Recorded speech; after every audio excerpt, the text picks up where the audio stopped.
थोड़ा सिस्टमैटिक और synergetic preparation करनी होती है, तैयारी करनी होती है।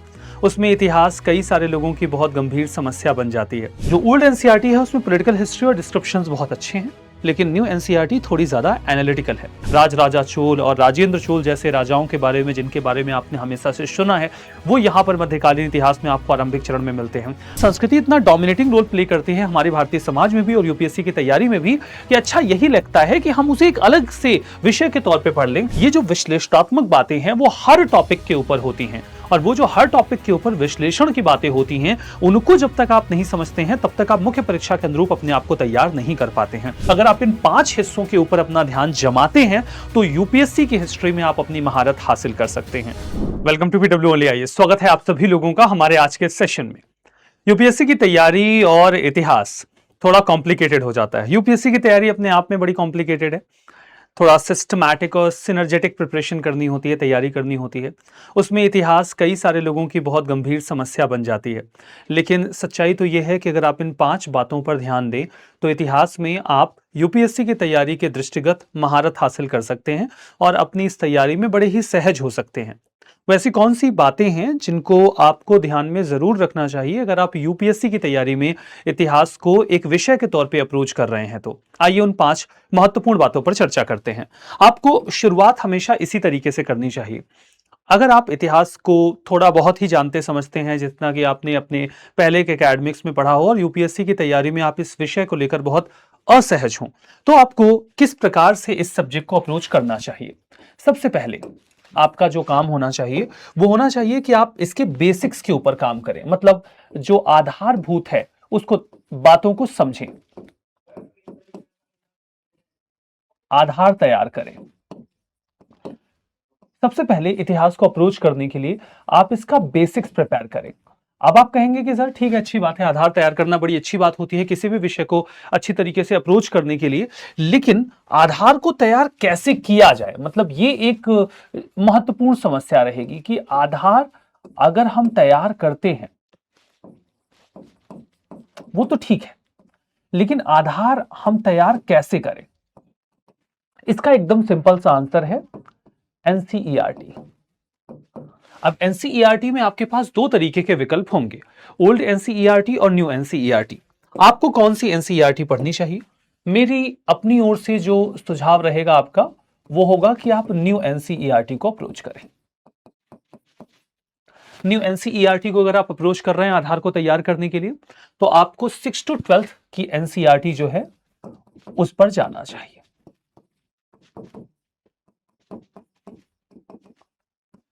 जो ओल्ड एनसीईआरटी है उसमें पॉलिटिकल हिस्ट्री और डिस्क्रिप्शंस बहुत अच्छे हैं, लेकिन न्यू एनसीईआरटी थोड़ी ज्यादा एनालिटिकल है। और हाल फिलहाल में जो क्वेश्चंस पूछे गए हैं वो नई वाली एनसीईआरटी से ही पूछे गए हैं अमूमन, तो वो आपको ज्यादा बेहतर बेस देगी। एक बार जब आप हिस्ट्री के टर्मिनोलॉजीज, कॉन्सेप्ट्स और उसके बेसिक एनालिसिस को लेकर कंफर्टेबल हो जाएंगे, आपके दिमाग में एक सिनर्जी बन जाएगी, तब आप उस तैयारी में हिस्ट्री को अप्रोच करने के लिए थोड़ा सा कंफर्टेबल पोजीशन में आ जाएंगे। एक बार एनसीईआरटी के माध्यम से आपका बेस बन गया, आप थोड़ा सा तैयार हो गए, तब आपको इसके नेक्स्ट स्टेज पर जाना चाहिए। ठीक है, और जब आप इसके अगले स्टेज पर जाते हैं, यानी कि बेस को तैयार कर लेने के बाद जो आपका दूसरा स्टेज होता है उसमें होता है पाठ्यक्रम के अनुरूप।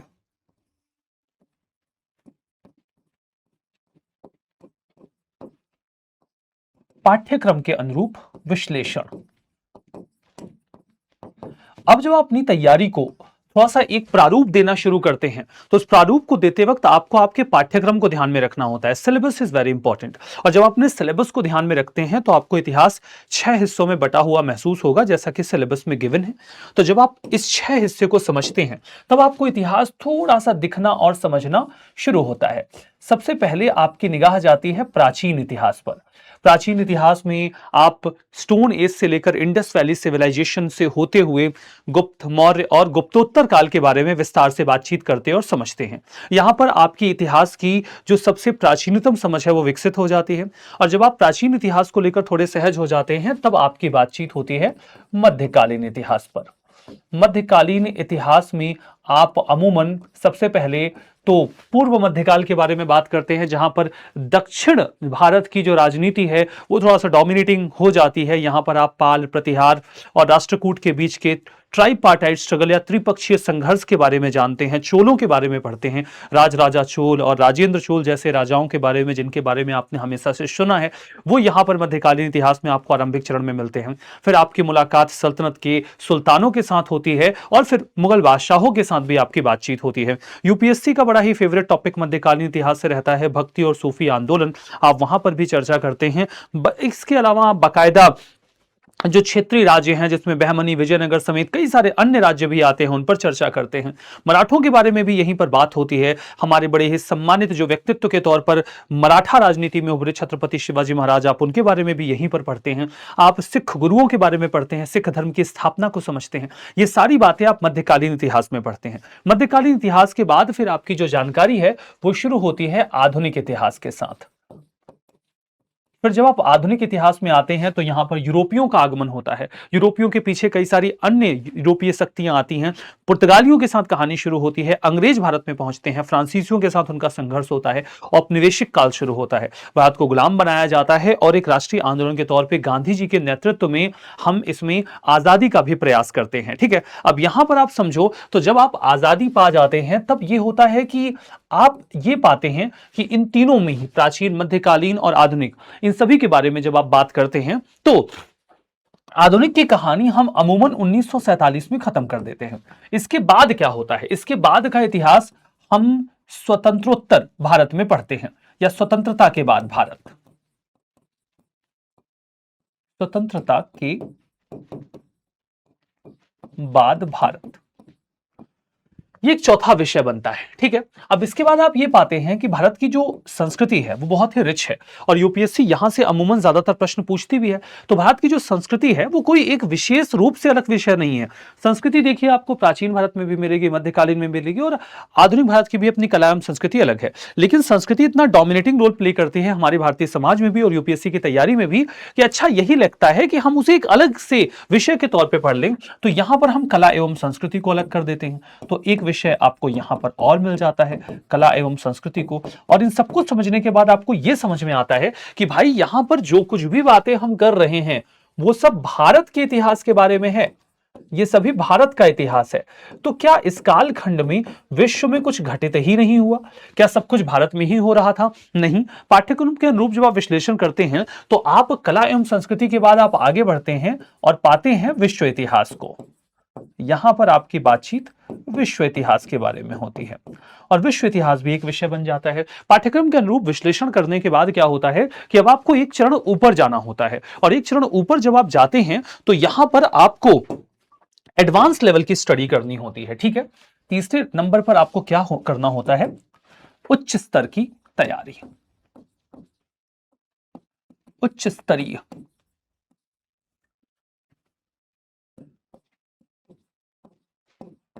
विश्लेषणात्मक तैयारी, जो मुख्य परीक्षा के अनुरूप हो, जो मुख्य परीक्षा के अनुरूप हो। और जब आप मुख्य परीक्षा के अनुरूप इस तैयारी पर आगे बढ़ते हैं तो यहां पर आपका मूल रूप से ध्यान होता है पीवाईक्यूज के ऊपर। पीवाईक्यूज को यहां पर संज्ञान में लिया जाता है और पीवाईक्यूज को संज्ञान में लेकर आप समझते हैं कि किन टॉपिक्स पे प्रश्न पूछे जाते हैं। उन टॉपिक्स पर जो प्रश्न पूछे जाते हैं, जैसे आपने पूरा सामाजिक धार्मिक सुधार आंदोलन तो पढ़ लिया, अब वहां के मुख्य बिंदुओं के ऊपर तो प्रारंभिक परीक्षा में आपसे प्रश्न पूछा जाएगा, लेकिन जब आप मुख्य परीक्षा में पहुंचेंगे तो वहां पर एक विश्लेषण आएगा, जैसे उनकी प्रकृति कैसी रही, उन्होंने किस प्रकार से भारतीय राष्ट्रीय आंदोलन की भूमिका बनाई, राजा राम मोहन रॉय कैसे आधुनिक भारत के निर्माता बने, या फिर जो भारतीय पुनर्जागरण है वो किस प्रकार से इसी क्रम में शुरू हुआ। ये जो विश्लेषणात्मक बातें हैं वो हर टॉपिक के ऊपर होती हैं और वो जो हर टॉपिक के ऊपर विश्लेषण की बातें होती हैं उनको जब तक आप नहीं समझते हैं तब तक आप मुख्य परीक्षा के अनुरूप अपने आप को तैयार नहीं कर पाते हैं। और अगर आप इन तीनों लेवल्स पर बढ़िया तैयारी करना चाहते हैं तो आपके पास एक अच्छा विकल्प और भी होता है। मैं अभी आगे के मुद्दों पर भी बात करूंगा, लेकिन अगर आप इस तैयारी को थोड़ा सा सिस्टमैटिक तरीके से कवर करना चाहते हैं तो एक विकल्प के तौर पर आपके पास प्रारंभ की क्लासेस भी होती हैं। प्रारंभ की जो क्लासेस हैं ये त्रिस्तरीय 3 वर्षीय कोर्स होता है जिसको आप 2+1 में डिवाइड करते हैं। यहां पर जो तैयारी होती है वो हिंदी मीडियम, इंग्लिश मीडियम दोनों में ही अवेलेबल होती है। ये 3 साल का जो कोर्स होता है वो प्रीलिम्स, मेंस और इंटरव्यू की प्रिपरेशन को इंटीग्रेट करता है। और यहां पर आप समझिए कि जो इंटीग्रेटेड प्रिपरेशन होती है इसमें सबसे पहले आपके फंडामेंटल्स तैयार करवाए जाते हैं, फिर आपके एडवांस लेवल की प्रिपरेशन होती है, फिर उसके बाद आपकी प्रैक्टिस होती है, रिवीजन होता है, डेली बेसिस पे डीपीपी, डीएमपीज होते हैं जिनसे कि आपकी प्रैक्टिस में जो बातें हैं वो बनी रहें। अगर आप एक कॉलेज गोइंग स्टूडेंट हैं और बहुत ही सिस्टमैटिक अपनी यूपीएससी की प्रिपरेशन को कॉलेज के साथ समय बचाकर 4-5 घंटों का वक्त देकर कवर करना चाहते हैं तो आपके पास एक बहुत ही अच्छा विकल्प होता है और वो आपकी प्रारंभ बैच होती है। तो प्रारंभ बैच को आप एक्सेस कर सकते हैं अपनी यूपीएससी की प्रिपरेशन के लिए और वो आपके सिस्टमैटिक स्टडी और प्रिपरेशन के लिए बहुत ही ज्यादा जरूरी पक्ष बन जाता है। ठीक है, अब यहां पर मैंने आपको बताया कि ये 3 स्तर है जिस पर आपको एक एक लेवल आगे बढ़ना होगा अपनी यूपीएससी की तैयारी में। और मैंने आपको यह भी बताया कि एक विकल्प के तौर पर आपके पास प्रारंभ की बैचेस भी उपलब्ध हैं जिनमें आप अपने कॉलेज की तैयारी के साथ बिल्कुल इसी तरीके से एक्सपर्ट फैकल्टीज के साथ प्रिपेयर कर सकते हैं। अब यहां पर देखिए, जब आप मुख्य परीक्षा के अनुरूप पीवाईक्यूज के विश्लेषण के साथ अपनी तैयारी में तीसरे लेवल पर पहुंच जाते हैं तो इसका एक बहुत ही महत्वपूर्ण हिस्सा होता है और उसे मैं कहता हूं रिवीजन। रिवीजन रिवीजन को मैं बहुत ही ज्यादा महत्वपूर्ण मानता हूं, विशेष रूप से इतिहास के लिए। इतिहास जो आपकी सबसे बड़ी समस्या बन जाती है वो ये है क्योंकि यहां पर थोड़ी बहुत तथ्यात्मक जानकारी मिलेगी, तथ्यात्मक प्लस विश्लेषणात्मक। ठीक है, मानता हूं कि यह तैयारी विश्लेषणात्मक है लेकिन यह तथ्यात्मक भी है। यहां पर आपको एक क्रोनोलॉजी मन में बिठानी पड़ेगी, कुछ महत्वपूर्ण नाम आपके दिमाग में होने चाहिए। हालांकि वो कहानियों का हिस्सा होते हैं, वो घटनाओं का हिस्सा होते हैं, वो विश्लेषणों का हिस्सा होते हैं, उनको आपको अलग से नहीं रटना होता बल्कि वो हिस्से के तौर पर इसमें जम जाते हैं। तो आप इसे जरूर से ध्यान में रखें, यह बहुत ही महत्वपूर्ण अंग होता है आपकी तैयारी का। और 5वें हिस्से के तौर पर मैं मानूंगा कि आपको प्रैक्टिस करते रहना चाहिए। अब प्रैक्टिस में देखिए 2 तरीके की प्रैक्टिस आपको मिलेगी। सबसे पहले तो आपको प्रीलिम्स की प्रैक्टिस करनी होगी जो कि एमसीक्यूज के फॉर्म में होगी और आपको मेंस की प्रैक्टिस करनी होगी जो कि सब्जेक्टिव आंसर्स के फॉर्म में होगी। अगर आप इन 5 हिस्सों के ऊपर अपना ध्यान जमाते हैं तो यूपीएससी की हिस्ट्री में आप अपनी महारत हासिल कर सकते हैं। तो ये तो देखिए 5 महत्वपूर्ण मुद्दों के ऊपर हमने चर्चा की कि अगर आप यूपीएससी में महारत हासिल करना चाहते हैं तो आपको इन्हीं 5 मुद्दों पर विशेष रूप से ध्यान देना होगा। भरोसा करिए, आपको इससे ज्यादा किसी और चीज की आवश्यकता नहीं है। उम्मीद करता हूं कि इतिहास का जो एक आधार है वो आपको समझ में आया होगा कि आपको किन महत्वपूर्ण बातों पर ध्यान रखते हुए अपनी तैयारी में आगे बढ़ना है और कैसे इसे और बेहतर करना है। ऐसे ही किसी और सेशन में हमारी फिर से मुलाकात होगी। तब तक के लिए आप सभी लोगों को अलविदा और बहुत बहुत धन्यवाद। Thank you very much.